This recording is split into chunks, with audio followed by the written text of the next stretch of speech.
Hi, I'm Nan Simonson. Don't you love a rainy day? If they're not too often and they're not too wet and they're not too cold. I'm in Southern California, about an hour east of Los Angeles. And last week we were in the 80s and I thought, oh boy, here we go. Here's the summer and we're in a semi-desert area. It gets pretty hot. And today it was in the 40s and low 50s and wet, and it inspired me to make a chili. This one was inspired by eatplantbased.com, and it's a white chili. Instead of a chili, a bean chili, being dark beans and lots of tomato and lots of dark colored spices, this is a light chili and it uses light beans. I'm using cowboy beans and I'm using cannellini beans, which are white kidney beans. And you can take a look at what we're doing here. I am a health coach with a lifestyle medical practice. As a matter of fact, one that was founded by one of the founding members of the College of Lifestyle Medicine. And when I began as a health coach there nearly 5 years ago, I learned something valuable.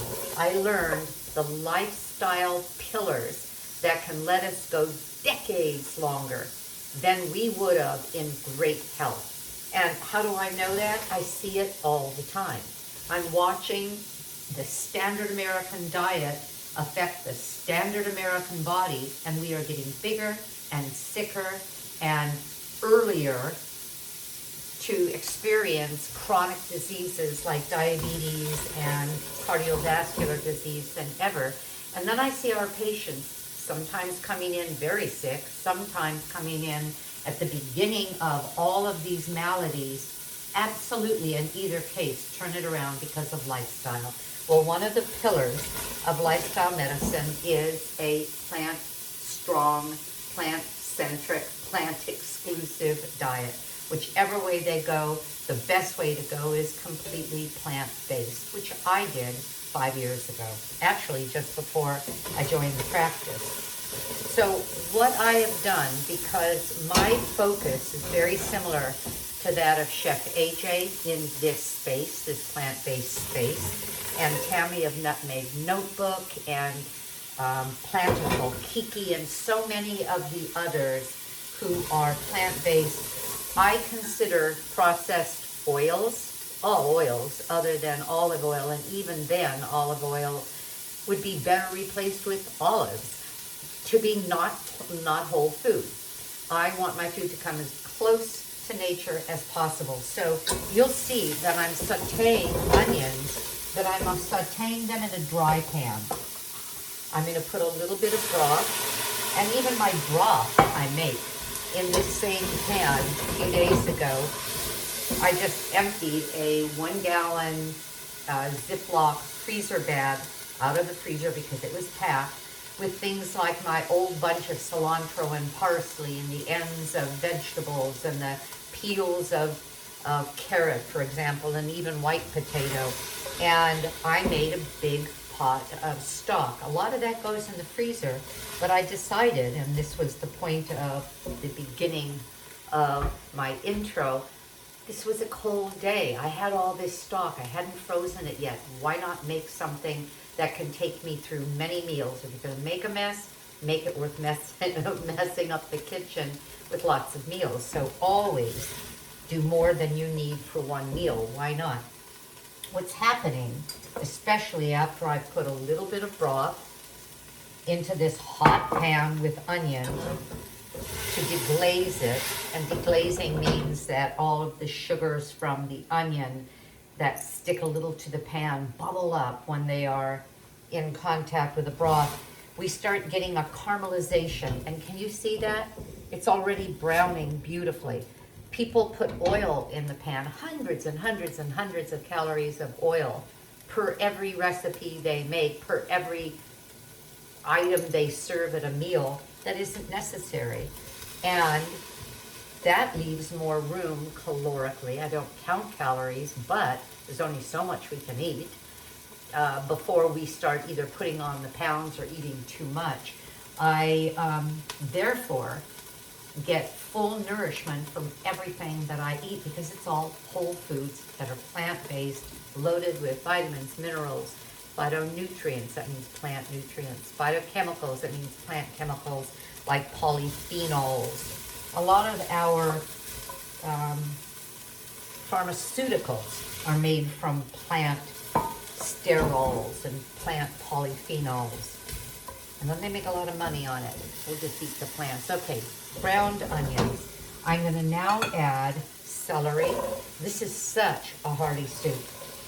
And it has those flavors, and that's the beauty of a plant-based diet. It has those flavors like onion, celery, carrot, sweet potato, that really hits home. These are comfort foods. That's what you find in all of your mom's soups. Even the French begin most of their recipes, a lot of them, with a mirepoix, which is onion, celery, carrot, and actually, this isn't carrot, it's sweet potato. I got carried away. Okay, to add the sweetness, to add the vitamin A, I'm gonna let these just brown, not really brown, but just kind of, well, I'll use the word again, caramelize. And then I'm going to add beans. This is a combination of beans that I had in my cupboard. These are kidney beans, white kidney beans, otherwise known as cannellini or cannellini beans. These are cowboy beans. They are a heirloom bean that I happen to have, also organic. And they're really tasty. I compared the two, and it's interesting how tasty a bean can be. This has a lot of flavor. This is much milder. Interesting. But it'll be good because we're adding to this, and I'll throw it in just a minute. We're adding to this a number of chilies. So chili powder, I have a Hatch chili powder. I added some of that. It can be any that you have. Some smoky paprika and some salt. You can leave the salt out or use a salt substitute like Mrs. Dash, or actually things like coconut aminos. You can use some tamari in it instead of the coconut aminos. Okay, I'm going to add the spices to toast them. Let's see. I'm going to use the back of this because I don't have a spoon. I'm going to grab what I have. You can even in this use just a dash, a little bit of liquid smoke, and get that much smokier of a flavor from what has no meat in it and has no flavoring from bones or ham hocks and all that other stuff people use for a chili. But what I'm doing now is slightly toasting the spices. Oh, and I can smell them. I'm adding to that the tamari as well as the liquid smoke, and I'm adding some garlic. Okay, that's it. Let's throw in beans. And let's put in my homemade broth. This is such an inexpensive meal, and yet it's going to be so welcomed in this cold evening, and so delicious, and so flavorful when it cooks and it's finished, and we serve it with, maybe some rolled up tortillas, warm tortillas, or air fried tortilla bases, corn tortilla bases that will break up and kind of scoop up bits of the bean. And I'll show it to you in a photo when we're finished, and I'll show it to you plated. And I hope you have a great day, because I know I'm going to.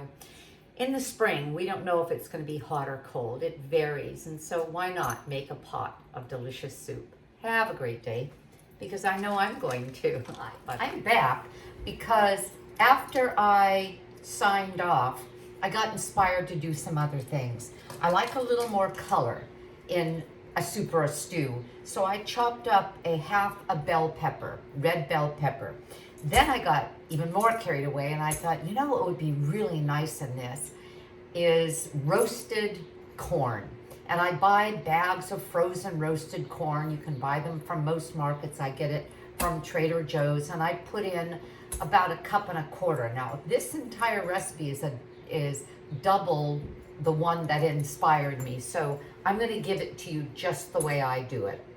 And so I added 1.25 cups of corn. Then I added some chopped red and green spicy peppers, like a jalapeno when it turns red, and chopped those when I had them, and so I have them in the freezer. I added a little of that. Look at this beautiful soup. Look, isn't that pretty? Oh, what's the green? Well, threw in a few handsful of kale. So what I have is a beautiful light bean chili, and you're going to see how I'm going to dress it for the table with a little bit of avocado, some cilantro, some salsa on the side, some sliced jalapeno, and I'll show you. Oh, let me bring it to you again. Look, look, look, isn't that good? We're about to dine. And look what I made. I'll link you to the recipe. This is from Dan Buettner's The American Kitchen, Blue Zone American Kitchen. Look at this. Look at this marvelous cornbread. Easy. Cooked it in the oven in a, basically, skillet. So that's our dinner tonight. Some honey on the cornbread. I'm steaming some broccoli and cauliflower because we always have our cruciferous vegetables and a vegetable on the side. And I'll say to us and you, whatever you're about to have, bon appetit. Make your meals feed your body. Fall in love with the food that loves you back.